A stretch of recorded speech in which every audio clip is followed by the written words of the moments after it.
আইন উপদেষ্টা বললেন যে আমাদের কাছে মতামতের জন্য পাঠানো হয়েছে, যেটি নির্বাচন কমিশনের দরকার নেই, তারা স্বাধীন সাংবিধানিক প্রতিষ্ঠান। পরক্ষণেই তিনি বললেন যে কিন্তু আমাদের মতামত না নিয়েই তারা গ্যাজেটটি করে ফেলেছে।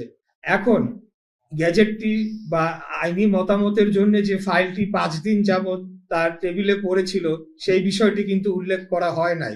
দ্বিতীয়ত, এখানে নির্বাচন কমিশনের একটা বাধ্যবাধকতা রয়েছে, রায়ের পূর্ণাঙ্গ কপিতে স্পষ্ট লেখা হয়েছে 10 দিনের মধ্যে গ্যাজেট করতে হবে, না হলে তারা কন্টেম্পট অফ কোর্টে পড়ে যেতে পারে।